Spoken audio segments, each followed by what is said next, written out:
Guys good morning. ఇది నిజంగా జరిగిన ఇన్సిడెంట్ అనమాట మా ప్రాజెక్ట్‌లో.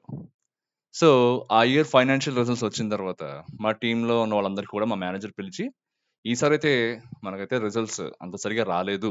సో, మనందరికీ కూడా తక్కువ రేటింగే వస్తుంది. మీరందరూ చాలా బాగా కష్టపడ్డారు. కష్టపడినా సరే మీ అందరికైతే మంచి రేటింగ్ అయితే ఇవ్వలేము" అని చెప్పి ప్రతి ఒక్కరికి కూడా, ప్రతి ఒక్కరికి కూడా సి రేటింగ్ అయితే ఇచ్చేసాడనమాట ఆయన. అందరికీ తెలుసు ఎక్కడ ఎలా ఇస్తారో. సో, సి రేటింగ్ అయితే ఇచ్చాడు. ఎక్సెప్ట్ వన్ పర్సన్ అనమాట. ఆ పర్సన్‌కి మాత్రం ప్రమోషనొచ్చింది. అందరికి తెగ మండింది. అరె! మా అందరికి కూడా సీఏ ఇచ్చి, ఒకళ్ళకి మాత్రం ప్రమోషన్ ఎలా ఇస్తావు? ఆ ఇచ్చేది మాత్రం పోనీ అందరికి డిస్ట్రిబ్యూట్ చేయొచ్చు కదా! అట్‌లీస్ట్ బి అన్నా ఇవ్వచ్చు కదా! ఏదైనా చేయొచ్చు కదా! అని చెప్పి చాలా అనుకున్నామండి. ఎందుకంటే అందరూ ఒకే లెవెల్‌లో కష్టపడ్డారు. పర్టిక్యులర్‌గా ఆ పర్సన్ ఏమి ఎక్సెప్షనల్ పెర్ఫార్మన్స్ ఇచ్చేసి ఒక ప్రమోషన్‌కి నేనే తగిన ఫిట్ క్యాండిడేట్ అని చెప్పి అక్కడ మాకైతే అనిపించలేదన్నమాట. బట్ అతనికైతే ప్రమోషనొచ్చింది. మిగిలిన వాళ్ళందరికీ కూడా సి అయితే రేటింగ్ వచ్చిందన్నమాట. ఏంట్రా ఇది ఏదోటి అవుతుందిలే, ఏదోటి చేయాలి అని చెప్పి చూస్తుంటే కరెక్ట్‌గా ఫ్యూ వీక్స్ తర్వాత ఎవరికైతే ప్రమోషన్ వచ్చిందో ఆ పర్సన్ ఏమంటే రిజిగ్నేషన్ పెట్టేసి వేరే కంపెనీకి అయితే వెళ్ళిపోయాడు. అప్పుడు అనుకున్నా "ఈడు బాగా అయిందిరా ఈడికి ఇలానే అవ్వాలి" అని చెప్పి. సో, అప్పుడు మా మేనేజర్ మొహం చూడాలి. అదో రకమైన సాటిస్ఫాక్షన్ అనమాట. సో, ఆ ఇన్‌స్పిరేషన్ తోటి నెమ్మదిగా వన్ బై వన్ అనమాట.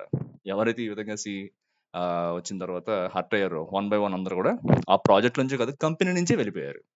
సో, ఈ విధంగా ఒక్కసారిగా అంతమంది ఎక్స్‌పీరియన్స్‌డ్ పీపుల్ ఉన్న ప్రాజెక్ట్ కాస్త మళ్ళా ఫ్రెషర్స్ తోటయితే నిండిపోయిందనమాట. ఆ తర్వాత మేము చాలా విన్నాం. ఆయనైతే చాలా కష్టపడ్డాడు. ఆ టీమ్‌ని కొలాబరేట్ చేయించి మళ్ళా ఫ్రమ్ స్క్రాచ్ నుంచి అంతా బిల్డప్ చేసుకుంటూ రావాలి కదా! సో, అదంతా చేయడానికి ఆయన చాలా కష్టపడ్డాడు. వేరే అకౌంట్‌కయితే మూవ్ అయిపోయాడని చెప్పి మాకైతే తర్వాత తెలిసింది తర్వాత. సో, ఈ విధంగా కొన్ని రెడ్ ఫ్లాగ్స్ అయితే ఉంటాయన్నమాట. మనం ఎంత కష్టపడుతున్నా సరే, మనకు తగిన గుర్తింపనేది రాదు ఒక్కొక్కసారి ప్రాజెక్ట్‌లో. ఇలా ఏముంటాయి? ఇది just one of the few things that I am going to tell you now. So, ఈ విధంగా ఇంకా ఏముంటాయి? ఇటువంటి ఇన్సిడెంట్స్ గనక జరుగుతుంటే మన చుట్టుపక్కల, మన ప్రాజెక్ట్ నుంచే కాదు, మర్యాదగా ఆ కంపెనీ నుంచి వెళ్ళిపోవడమే మంచిదనమాట. సో, అవేంటో చూద్దాం. ఇందులో 1, 2, 3 అందరికి తెలిసిందే. నెక్స్ట్ వచ్చే పాయింట్స్ కొన్నైతే చాలా డీటెయిల్‌గా చెప్తాను. అవి మాత్రం మిస్ అవ్వద్దనమాట. సో, ఫస్ట్ థింగ్ ఏమంటే, పూర్ వర్క్ లైఫ్ బ్యాలెన్స్. మనకు తెలుసు.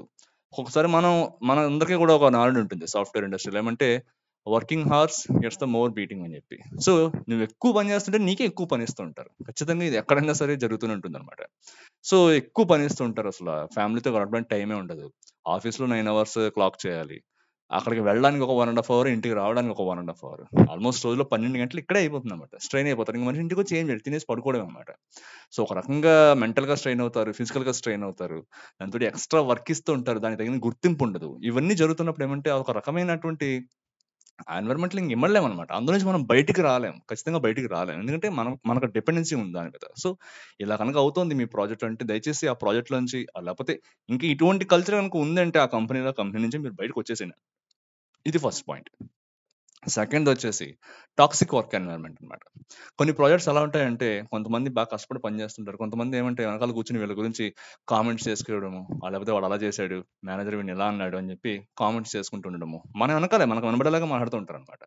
సో, ఈ రకమైన గాసిపింగ్ జేయడము, లేపోతే ఒకళ్ళ మీద ఒకళ్ళు చాడీలు చెప్పుకోవడం చిన్న పిల్లల్లాగా, లేపోతే కంప్లెయింట్ చేయడము. నా టాస్క్‌ని నువ్వు చేయకపోవడం వల్ల అయిపోయింది. నీ క్యూలో ఉండిపోయింది. నా దగ్గర రావట్లేదు. నీ వల్ల నన్ను తిడుతున్నాడని చెప్పి, వాడు చేయలేని దాన్ని కూడా పక్కవాడిని బ్లేమ్ చేసి చూపించడము. ఈ రకంగా జరుగుతుంటుందనమాట. ఇవన్నీ కూడా ఒక గ్యాంగ్ అనేది రెడీ అయ్యి, ఈ గ్యాంగ్‌కి ఆ ప్రాజెక్ట్ మేనేజర్ కూడా తోడవుతాడు. తోడేమంటే వాళ్ళకే సపోర్ట్ చేస్తుంటాడనమాట. క్లియర్‌గా ఎవిడెంట్‌గా మనకు తెలుస్తూ ఉంటుంది. వీళ్ళెవరు సరిగ్గా పని చేయట్లేదు, పని చేస్తుంది నేను కానీ వీళ్ళందరూ కూర్చొని ఊరికే మాట్లాడుకుంటున్నారు అని చెప్పి తెలుస్తూనే ఉంటుంది. But at the same time మనకేమంటే ఒక మంచి ఎంకరేజ్‌మెంట్ అనేది ఉండదు మేనేజ్‌మెంట్ నుంచి. సో, మీరు గనుక ఇటువంటి టాక్సిక్ వర్క్ ఎన్వైర్న్‌మెంట్‌లో ఉన్నారంటే ఇది ఖచ్చితంగా ఒక రెడ్ ఫ్లాగ్ అనమాట. బయటకొచ్చేయాల్సిందే అటువంటి దాంట్లో. ఎందుకంటే అనవసరంగా మనకు హెడ్‌ఏక్, బీపీ ఇవన్నీ వస్తాయి తప్పితే మన లోపల ఉండే ఆ సిస్టమ్‌ని మనమేం మార్చలేం. నేను తిరిగి రివోల్ట్ చేస్తాను, అది చేస్తానంటే అనవసరంగా మళ్ళా మన యొక్క మెంటల్ పీస్ దెబ్బతింటుంది తప్పితే మనకు ఒరిగేదేమి ఉండదనమాట. అల్టిమేట్‌గా ఈ మేనేజర్స్ కానీ, హెచ్ఆర్స్ కానీ కూడా వీళ్ళందరూ ఒక టీమ్. మనం దాన్నేం చేయలేం. సో, మీరేం చేస్తారంటే ఇటువంటి ప్రాజెక్ట్ టాక్సిక్ ఎన్వైర్న్‌మెంట్‌లో మీరున్నారంటే బయటకొచ్చేసేయడానికే చూడండనమాట. నెక్స్టొచ్చేసి ల్యాక్ ఆఫ్ రికగ్నిషన్ అనమాట. మీరెంత కష్టపడుతున్నా సరే, మీరు ఏం చేస్తున్నా సరే, మీరెంత మంచి ఔట్‌పుట్ ఇస్తూ క్లయింట్ దగ్గర ఎన్ని అప్రిషియేషన్స్ తీసుకుంటున్నా సరే, మీరైతే రిపోర్ట్ చేస్తారో వాళ్ళ దగ్గర నుంచి మినిమమ్ రికగ్నిషన్ అనేది ఉండదనమాట. సర్లే వచ్చిందా? ఇలాంటివి నాకు బోలెడొచ్చాయని చెప్పి ఏదో చిన్నగా తీసి పడేస్తుంటారు పక్కననమాట. సో, మీరెంత హార్డ్ వర్క్ చేయనివ్వండి, లేకపోతే మీరెంత క్రియేటివ్ వర్క్ చేయనివ్వండి, ఎంత కాంప్లెక్స్ ప్రాబ్లమ్ సాల్వ్ చేయనివ్వండి, మీకైతే సరైన గుర్తింపనేది ఉండదనమాట ప్రాజెక్ట్‌లో. ఏమైనా ఉన్నా సరే లేపోతే ఏదైనా ఒక వార్ రూమ్ లాంటి సిట్యుయేషన్ ఏమైనా వచ్చిందంటే ఫస్ట్ పిలిచేది మనల్నే మళ్ళీ. అటువంటి సిచ్యువేషన్స్‌లో యూజ్ చేసుకొని మిగతా అప్పుడంతా కూడా మనకైతే చేయి చూపిస్తుంటారు. సారీ అమ్మా అని చెప్పి. సో, ఇలా గనక రిపీటెడ్‌గా జరుగుతుందంటే అతను ఖచ్చితంగా బయటకొచ్చేసాడనమాట దాంట్లో నుంచి. అండ్ నెక్స్ట్ వచ్చేసి క్లాష్ విత్ ఇమ్మీడియేట్ సూపర్వైజర్ అనమాట. కొన్ని కంపెనీస్‌లో ఎలా ఉంటుందంటే, మనం ఒక ప్రాజెక్ట్‌లో పనిచేస్తుంటాం. కానీ మన ఇమ్మీడియేట్ సూపర్వైజర్ ఆ ప్రాజెక్ట్‌కి రిలేటెడ్‌గా ఉండడనమాట. ఎక్కడో ఉంటాడు. సో, మనం ఎప్పుడు కూడా వాళ్ళకి రిపోర్ట్ చేస్తుంటాం. ఏదైనా అప్రైజల్ టైమ్ వచ్చిందంటే, మన యొక్క ఇమ్మీడియేట్ సూపర్వైజర్ మన యొక్క ప్రాజెక్ట్ మేనేజర్‌తో కాంటాక్ట్ అయ్యి, ఈ పర్టిక్యులర్ పర్సన్ యొక్క పెర్ఫార్మన్స్ ఎలా ఉంది? ఎలా చేస్తున్నాడని చెప్పి ఆ డీటెయిల్స్ అన్నీ తీసుకొని, వీళ్ళైతే మనకైతే రేటింగ్ అనేది ఇస్తూ ఉంటారు అప్రైజల్ టైమ్‌లో. సో, ఎప్పుడైతే మన యొక్క ఇమ్మీడియేట్ సూపర్వైజర్ మన ప్రాజెక్ట్ లేకపోతే మన ప్రాజెక్ట్ సంబంధం లేకుండా వేరే ఎక్కడో ఉంటున్నాడు, మనల్ని మానిటర్ చేస్తున్నాడు. ఇటువంటి కేసెస్‌లో ఏమంటే మోస్ట్ ఆఫ్ ద టైమ్ మనకి సరైన hikes Rao. At the same time మనకు సరైనటువంటి గ్రోత్ ఉండదు.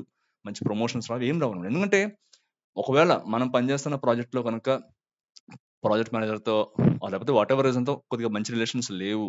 బట్ మీరు పని చేస్తున్నారు. బట్ ఈ విధంగా మీ యొక్క ఇమ్మీడియేట్ సూపర్వైజర్‌కి మీ యొక్క పని తెలియడం లేదు అనేటటువంటి సిట్యుయేషన్ గనుక ఉందంటే, ఖచ్చితంగా ఈ కమ్యూనికేషన్ గ్యాప్ అనేది బిల్డప్ అవుతుందన్నమాట. మన యొక్క సూపర్వైజర్‌కి, ప్రాజెక్ట్ మేనేజర్‌కి. సో, వాళ్ళు ఎక్కడున్నా సరే ఇంకా వాళ్ళు సరైన ఇన్ఫర్మేషన్ అయితే వాళ్ళకివ్వరు. కొన్ని కేసెస్‌లో ఎలా ఉంటుందంటే, ఈ ఇమ్మీడియేట్ సూపర్వైజర్‌కే అసలు మనమంటే ఇష్టం ఉండదనమాట. ఎందుకంటే వాళ్ళ కింద మనలాంటి వాళ్ళు చాలా మంది ఉంటూ ఉంటారు. సో, వీళ్ళేం చేస్తుంటారంటే వాళ్ళందరికీ అడ్జస్ట్ చేయాలి కాబట్టి ప్రతిసారి కూడా మనకైతే మొండి చేయి చూపెడుతూ ఉంటారు. నీకు ఈసారి కాదమ్మా నెక్స్ట్ అని చెప్పి. మీరు ఎన్ని ప్రాజెక్ట్స్ మానివ్వండి, ఏం చేయనివ్వండి, మీరు అతని కిందే పని చేయాలి. ఇంకా వేరే ఛాన్స్ లేదన్నమాట. ఇలాంటి ప్రాజెక్ట్స్ కూడా ఉంటాయి. ఇలాంటి కంపెనీస్ కూడా ఉంటాయి. సో, ఇటువంటి టైంలో గనుక మీరేం చేస్తారంటే, మర్యాదగా కంపెనీ నుంచి బయటికెళ్ళిపోవడం నయం అన్నమాట. వాళ్ళతో గొడవ పెట్టుకున్నంత చేయడం కన్నా కూడా, మర్యాదగా ఓకే. ఇది నాకు వర్కౌట్ అవ్వడం లేదు. ఎందుకంటే అల్టిమేట్‌గా మనందరం పనిచేసేది డబ్బుల గురించి. ఎక్కడ ఎవరు ఎన్ని చెప్పినా ప్యాషన్ అవ్వనివ్వండి, ఏం చేయనివ్వండి సరే, అంత ప్యాషన్ ఉంటే ఫ్రీగా పని చేయొచ్చు కదా! లేదు ఎవరు అలా పని చేయరు కదా! డబ్బుల గురించే పని చేస్తాం. ఏం చేసినా సరే. నేను మాత్రం చేస్తాను. సో, అటువంటి సిట్యుయేషన్ గనుక ఉంది. మీకైతే సరైన రికగ్నిషన్ రావడం లేదు. ఈ ఇమ్మీడియేట్ సూపర్వైజర్ వల్ల మీకైతే లాభం లేదు. పైగా నష్టం వస్తుందంటే ఖచ్చితంగా అక్కడి నుంచి అయితే మారిపోవడానికి అయితే ట్రై చేయండి. అండ్ నెక్స్ట్ పాయింట్ వచ్చేసి కంపెనీ ఇదే ఇందాక చెప్పుకున్నాం కదా! కంపెనీ లాస్‌లో ఉంది. ఈసారి మీకైతే మేమేం ప్రొవైడ్ చేయలేమని చెప్తుంటారు కదా కొంతమంది. వీళ్ళ దగ్గర నుంచి అయితే చాలా జాగ్రత్తగా ఉండండనమాట.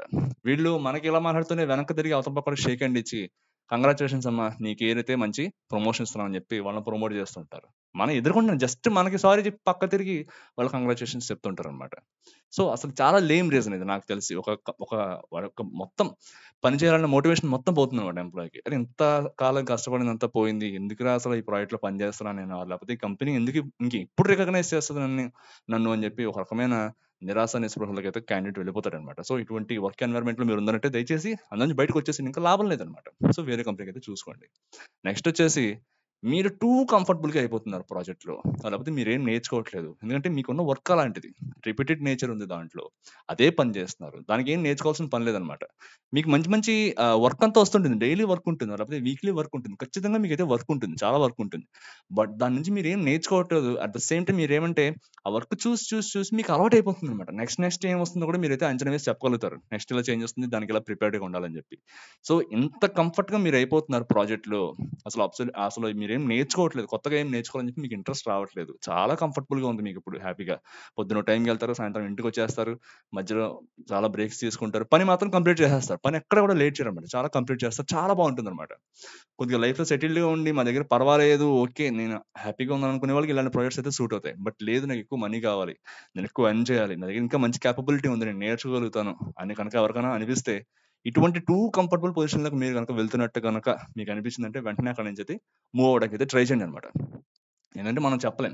రేపొద్దున నెక్స్ట్ ఇప్పుడు ట్రెండింగ్‌లో ఉన్న టెక్నాలజీ రేపు ఉంటుందో లేదో తెలీదు. లేకపోతే మీరు చేస్తుంది రేపొద్దున అబ్సొల్యూట్ అయిపోవచ్చు అది కూడా. సో, మీరైతే ఖచ్చితంగా వేరే దానికైతే అప్‌డేట్ అవ్వాల్సి ఉంటుంది. అలా కాకుండా లేదు నాకు ఇదే బావుంది.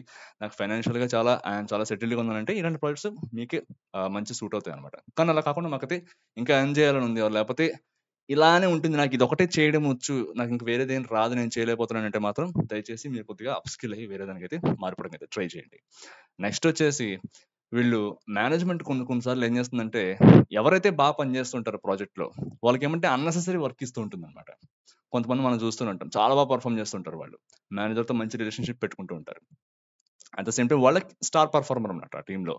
వీళ్ళేం చేస్తుంటారంటే, అబ్బా! ఇతను చాలా పని చేస్తున్నాడు కదా! అని చెప్పి అన్నెసెసరీ వర్క్ ఏమంటే ఎక్సెల్ షీట్‌లు ఫిలప్ చేయడము, లేకపోతే వాళ్ళతో వీళ్ళతో కూర్చొని కొలాబరేట్ అయ్యి మీటింగ్ షెడ్యూల్ చేయడము, స్క్రమ్ మాస్టర్‌లా బిహేవ్ చెయ్యి, ఈ ప్రాజెక్ట్‌కి నువ్వే మూల స్తంభానివి అని చెప్పి కొద్దిగా గాలి కొట్టి, ఈ వీళ్ళు చేయాల్సిన పని కూడా వాళ్ళతో చేయిస్తూ ఉంటారన్నమాట.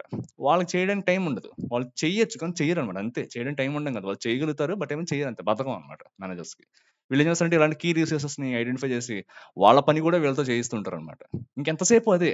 ఏదో ఇంకా మనం ఆ ప్రాజెక్ట్‌లోకి వెళ్ళింది వాళ్ళ పని చేయడానికి అన్నట్టు ఫీల్ అవుతూ ఉంటారనమాట.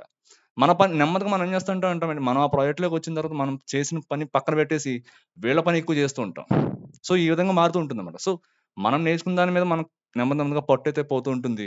వీళ్ళు చేస్తున్న ఎక్స్‌ట్రా అన్నెసెసరీ వర్క్ అయితే రోజు చేస్తుంటాం. చిరాకొస్తుంటుంది. అబ్బా! ఏంట్రా ఇది ఇలా అవుతుందని చెప్పి. పాపం చాలా మంది ఫ్రెషర్స్ దీనితోటి ఫీల్ అవుతూ ఉంటారన్నమాట. సో, మీరు గనుక ఇటువంటి వర్క్ ఎన్వైర్న్‌మెంట్‌లో ఉన్నారు. వేరే వాళ్ళ వర్క్ మీరు చేస్తున్నారు. మీకు అవసరం లేని వర్క్ మీరు చేస్తున్నారు. లేకపోతే మీకు అసలు ఉపయోగపడని వర్క్ మీరు చేస్తున్నారు అనుకుంటే మీరు గనుక అలా ఫీల్ అయితే ఖచ్చితంగా అక్కడి నుంచి అయితే మారిపోవడానికి అయితే ట్రై చేయండి. ఇది ఎప్పుడు గుర్తుపెట్టుకున్నాం. ఎప్పుడు కూడా మీది కాని పని మీరెప్పుడు చేయొద్దు. మీకు కాని పని అంటే మీకు యూజ్ అవ్వని పనైతే మీరెప్పుడు చేయొద్దనమాట. ఇదెప్పుడు గుర్తుపెట్టుకోండి. కొత్తది నేర్చుకోవడంలో తప్పేం లేదు. బట్ అదే పనిగా వాళ్ళ పని రోజు మనం ఎందుకు జేయాలి? వాళ్ళు గూడా సాలరీ తీసుకుంటున్నారు గదా! సో, ఇదైతే గుర్తుపెట్టుకోండి ఎప్పుడు కూడా. అండ్ లాస్ట్ వచ్చేసి మీరెంత అప్ స్కిల్ అవుతున్నా సరే మీకైతే రివార్డ్స్ లేవు. కొంతమందికేమంటే ఆ ప్రాజెక్ట్‌లో పనిచేస్తూనే వాళ్ళు ఎక్స్‌ట్రా టైమ్ అయితే కొద్దిగా పెట్టి వేరే స్కిల్స్ నేర్చుకొని అప్ స్కిల్ అవుతుంటారు. ఖచ్చితంగా అప్ స్కిల్ అవుతారు. లేదు నేను కొత్తవి చేయాలని జెప్పి. వీళ్ళు ఎంత అప్ స్కిల్ అవుతున్నా సరే బయట ఎంత ఆపర్చునిటీస్ అదే కంపెనీలో వేరే ఆపర్చునిటీస్ గురించి చూస్తున్నా సరే ఈ పర్టిక్యులర్ ప్రాజెక్ట్ మేనేజర్ ఎప్పుడు వీళ్ళని ఆపుతుంటాడనమాట. లేదు నువ్వు ఈ ప్రాజెక్ట్‌లోనే పని చేయాలి అని చెప్పి. మీరు మంచి మంచి బూమింగ్ టెక్నాలజీస్ నేర్చుకుంటూ ఉంటారు. అటువంటి ప్రాజెక్ట్స్ ఆ కంపెనీలో చాలా ఉన్నాయి. దాంట్లోకి వెళ్ళడానికి ఈ మేనేజర్ ఒప్పుకోడనమాట. మిమ్మల్ని ఎప్పుడు ఆపుతుంటాడు. ఎందుకంటే మీరు కీ రిసోర్స్. మీరు లేకపోతే ఆ పనంతా ఎవరు చేస్తారు? మళ్ళా వెతుక్కోవాలి ఇంకో కొత్త రిసోర్స్‌ని. అతని ప్రాజెక్ట్‌లోకి తీసుకురావాలి. కేటీ అంతా ఇప్పించాలి. ఇవంతా ఎవడు పడతాడని చెప్పి మిమ్మల్ని బయటకి వెళ్ళకుండా మీ యొక్క ఆపర్చునిటీస్‌ని అయితే తొక్కేసి మీ యొక్క కెరియర్ ఆప్షన్స్‌ని అయితే తగ్గిస్తుంటారనమాట ఇలాంటి వాళ్ళు. సో, ఇటువంటి ఎన్వైర్న్‌మెంట్‌లో మీరున్నారంటే దయచేసి అక్కడి నుంచి బయటకొచ్చేసి మీ యొక్క ట్రూ పొటెన్షియల్‌ని ఫైండ్ ఔట్ చేసే జాబ్స్‌కైతే మీరైతే స్విచ్ అవ్వండనమాట. ట్రై చేయండి. ఇలాంటి and at the same time ఏమంటే మీకు ఇటువంటి ఆలోచన ఉందని తెలిసినప్పుడు ఏమంటే మీ యొక్క టీమ్ మెంబర్స్‌తో గాని, లేకపోతే మీ టీమ్ లీడ్స్‌తో గాని, మేనేజర్స్‌తో గాని ఎవరితో కూడా డిస్కస్ చేయొద్దు ఇవన్నీ కూడా. డిస్కస్ చేశారంటే ఇమ్మీడియేట్‌గా ఎవరికైతే తెలియకూడదో వాళ్ళకైతే ఖచ్చితంగా తెలుస్తుంది. మీ మీద ఒక్కసారిగా ఆ యొక్క ఎన్వైర్న్‌మెంట్ అంతా కూడా ఒకసారిగా నెగెటివ్‌గా మారిపోతుందనమాట. మీరు ఎక్కడన్నా సరే మీకు ఎక్కువ వర్క్ ఇవ్వడమో, లేకపోతే సంథింగ్ ఏదో చేయడం మాత్రం జరుగుతుంటుందనమాట. సో, ఇది ఎప్పుడు గుర్తుపెట్టుకోండి ఇవన్నీ కూడా. సో, ఈ టైమ్స్‌లో ఏమంటే ఖచ్చితంగా మనం వేరే కంపెనీకి అయితే వెళ్లి మన యొక్క ట్రూ పొటెన్షియల్‌ని అయితే ఫైండ్ ఔట్ చేసి మంచి ప్యాకేజ్ అయితే తెచ్చుకోవడానికి అయితే ట్రై చేయండి. ఇటువంటి టాక్సిక్ ఎన్వైర్న్‌మెంట్‌లో ఎప్పుడు కూడా పని చేయొద్దు. సో, ఈ వీడియో కొద్దిమందికన్నా యూజ్‌ఫుల్ అయిందని అనుకుంటున్నాను. మీకు కనుక నచ్చిందంటే please subscribe to Chadavana point. Thank you very much friends and will meet up in the next video. Thank you. By.